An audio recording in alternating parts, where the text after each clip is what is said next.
देखिए आप, बूढ़े महात्मा जी का आगमन हो चुका है। महाराज जी आ रहे हैं। अभी महाराज जी से पूछते हैं महाराज जी को क्या परेशानी है। बेचारे धूप में चल कर आए हैं। महाराज जी गेट बंद कर दीजिए।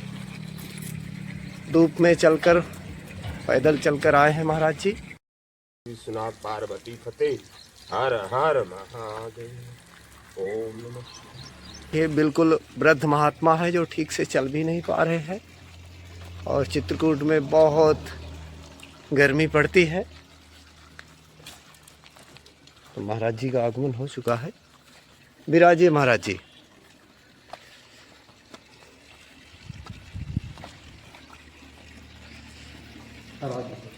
सीताराम, बैठिए। महात्मा जी कैसे आगमन हुआ आपका, बताए क्या समस्या है आपकी। महाराज जी समस्याएं तो अनेक हैं, लेकिन ये दांत वाँत से थोड़ा परेशान है। अगर ये दांत जो है फिट हो जाए, लगवा दीजिए तो जो है हम उसको थोड़ा बहुत चुनने लगे, खाने लगे। इन दांतों की वजह से थोड़ा परेशान रहता हूँ जी। तो महाराज जी क्या शुभ नाम है आपका। हमारा श्री रामानंद दास जी नाम है। जी जी। कितने दिन से महाराज जी चित्रकूट रह रहे हैं आप। करीब 10-12 साल हो गए। आप चाहते हैं आपके दांत लगवा दिए जाए। जी जी, तो थोड़ा सा खाने वाने में जो है आराम हो जाए जी। मुंह खोलेंगे क्या, पूरा हाथ से खोल के दिखाए। एक भी दांत नहीं है। तो महाराज जी आपका वैराग्य कैसे हो गया। आपका गृह जनपद कौन सा है, आप रहने वाले कहाँ के हैं। अब यूपी में रायबरेली है जी। अच्छा, आप रायबरेली से। जी हाँ। तो रायबरेली में कोई गांव है या शहर है। नहीं, यह तहसील है ढलमऊ है जी। कौन सी। गंगा जी के किनारे तहसील ढलमऊ। ढलमऊ जी। तो आप रायबरेली से हैं। जी हाँ जी। तो महाराज जी वैराग्य कैसे हो गया, आप रायबरेली और अपना जन्मभूमि छोड़कर चित्रकूट में। अब इसी तरह जी घूमते घूमते पूरा जीवन ही बीत गया। 10-12 साल तो यहाँ चित्रकूट में हो गए हमको लगातार। अच्छा। हाँ, पहले कुछ दिन अयोध्या में थे, मथुरा में थे, हरिद्वार में थे। 12 साल यहाँ हमको होने जा रहा चित्रकूट में। तो महाराज जी पहले आप गृहस्थ थे। कुछ दिन तक जी। महाराज जी ऐसा क्या हुआ कि आपको डायरेक्ट जो है अपना घर बार सब कुछ छोड़कर चित्रकूट आ गए आप। अब तो ऊपर वाले की देन है, अब क्या बताओ जी हम कैसे क्या हुए लिवारा। पहले हम कुछ दिन अयोध्या में थे, उसके बाद मथुरा में थे। हाँ। हरिद्वार में थे। अब आज करीब 10-12 साल हमको यहाँ जो है हो गए। महाराज जी वही तो कि माया बड़ी प्रबल है। जी हाँ। इतना आसान नहीं है अपनों को छोड़ना। जी हाँ। कि अपने सगे संबंधियों का त्याग करके। तो महाराज जी आप थोड़ा सा बताएंगे तो और लोगों को प्रेरणा मिलेगी। जी। क्या हुआ था आपके साथ कि आप आना पड़ा। अब यहाँ अब हम तो साधु हो गए, जब से कुछ कारण तो जरूर हुआ। वही तो जानना चाहते हैं कि क्या कारण हुआ महाराज जी। कुछ सामाजिक ऐसे कुछ कारण हुए महाराज जी कि जिससे जो है फिर उस समाज से थोड़ा अलगाव हो गया। और फिर उसके के बाद वैसे सीताराम में जब से आ गए तब से जो है करीब 30 साल हो गए हमको जो है वैराग्य धारण किए। 30 साल हो गए। तो समाज ने आपका क्या जमीन जगह में आपने कब्जा किया। जब आपस में भाई भाइयों में जो है विवाद हुआ तो यही सोचने लगे कि देखो जब हम एक कोख से पैदा हुए और एक साथ नहीं रह सकते हैं तो इससे अच्छा है कि अब जो है अपना अलग तरह का जीवन, तो इस जीवन में जो है ये मतलब आपका भाई से विवाद हुआ। हाँ, परिवार में जी। कि सगे भाई से। नहीं, सही भाई से। परिवार। तो थोड़ा सा खुल के बताएंगे तो लोगों को प्रेरणा मिलेगी ना, क्योंकि माया बड़ी प्रबल है। जी जी।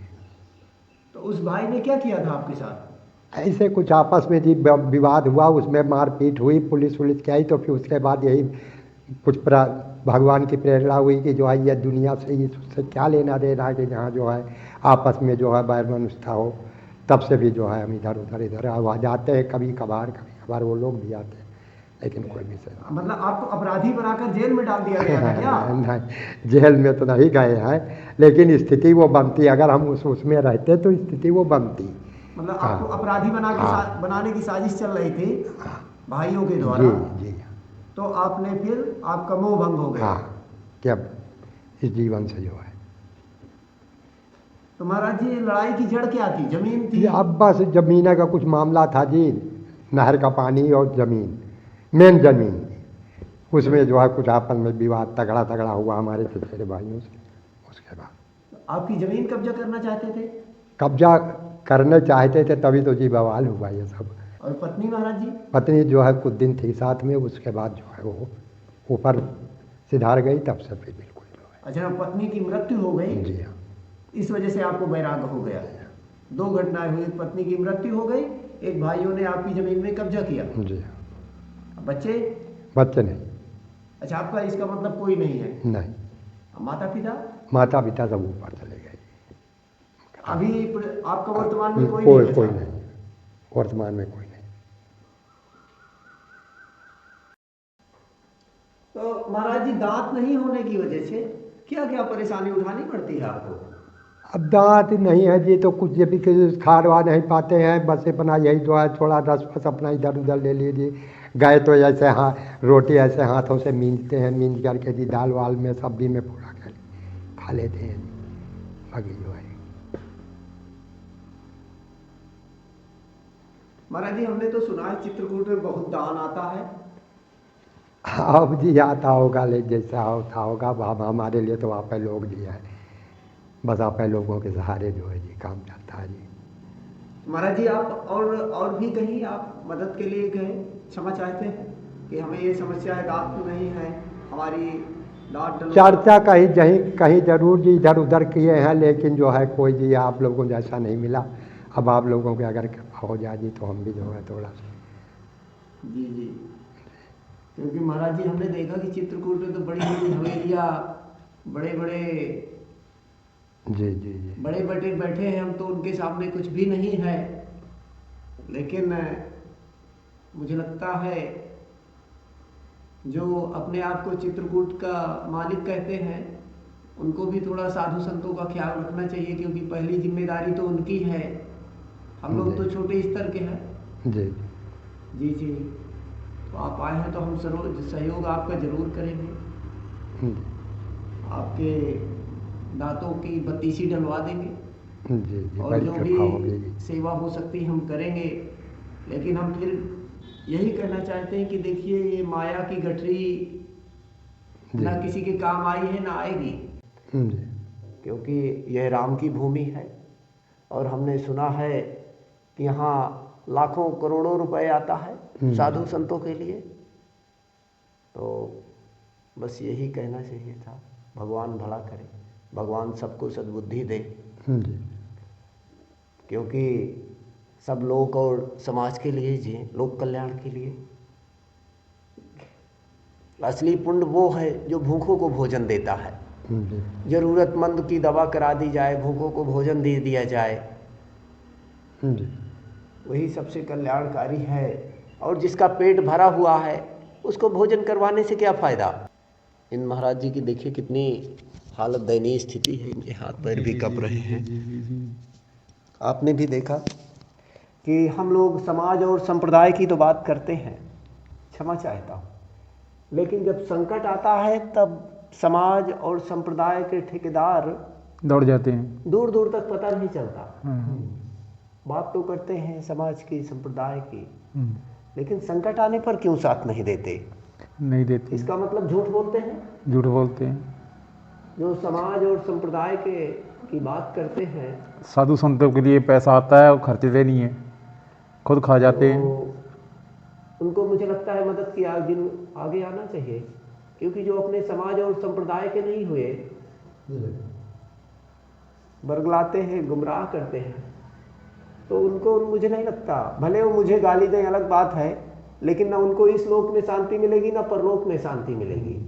और ये मानव जीवन बार बार नहीं मिलता। हम तो यही सबसे कहेंगे कि दूसरे को ज्ञान देने से अच्छा है खुद भी धारण करें। दूसरे को तो हम बात करते हैं 84 की कि मानव जीवन बार बार नहीं मिला, अच्छे कर्म कर लो, अच्छे कर्म कर लो, लेकिन खुद कभी नहीं करते। दुख की बात तो यह है।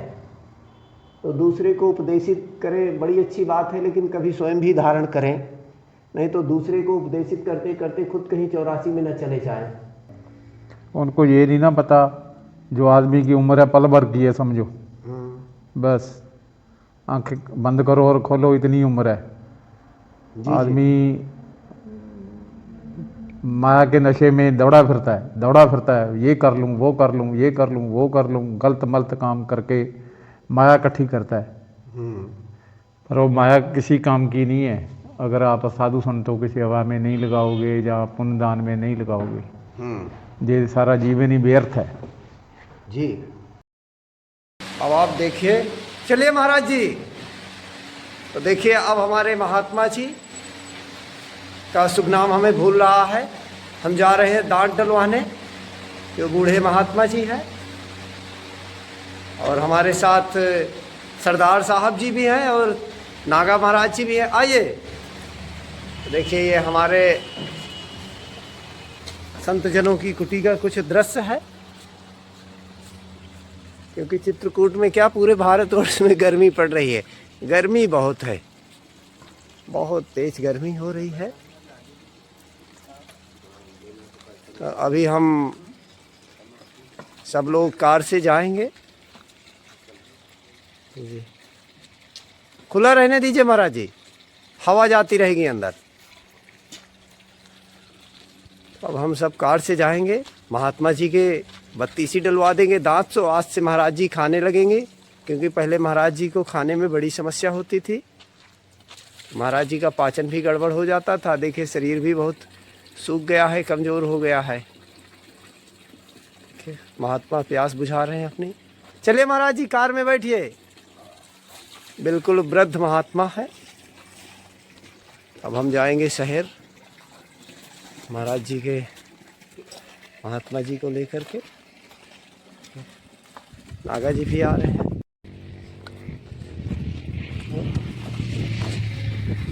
देखिए महात्मा जी बैठ रहे हैं।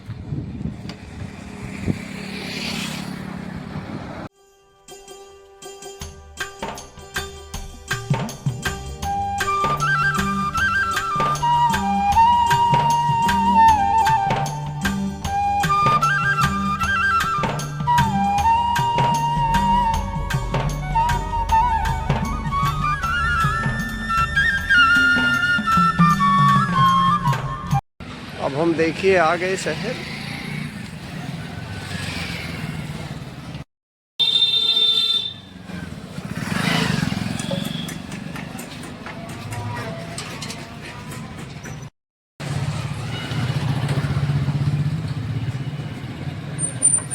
देखिए अब आ गए हम डॉक्टर साहब के क्लिनिक पर।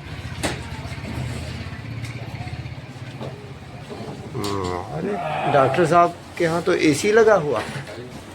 अंकल लोग ऐसे थोड़ी बैठे रहे।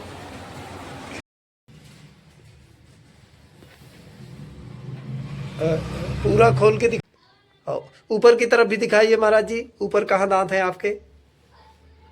हाँ, ऊपर भी नहीं है। अच्छा, और ऊपर ठीक से खोलिए महाराज जी, आप अपने हाथ से ठीक से खोलिए। हाँ, एक भी गायब है दांत।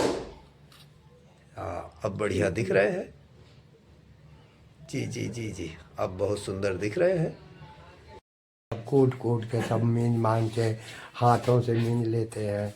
फिर ऐसे भी ज़्यादा खड़ा हुआ तो हाथों से मीन के सब खा लेते हैं जी।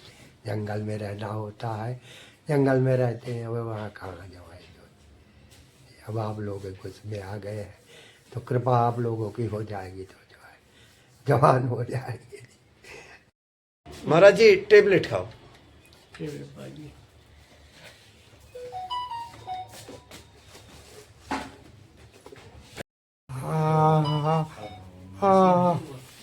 ये देखिए दांत एकदम बिल्कुल बनकर तैयार है, बस लगना बाकी है। भी लगवा देते हैं।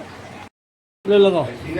देखिए डॉक्टर साहब ने पाउडर डाल दिया। डॉक्टर साहब अपने हाथ से आप भेंट करिए, थोड़ा सा हम फोटो बनाएंगे। दोनों भेंट करिए डॉक्टर साहब, दोनों दांत भेंट करिए। अच्छा, एक एक ठो लगा। देखिए महाराज जी अब दांत लगा रहे हैं।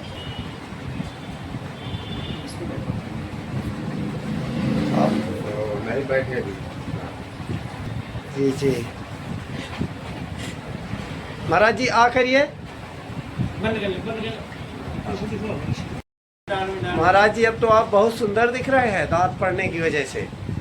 आपका चेहरा भी बदल गया। अब महात्मा जी के दांत पड़ गए।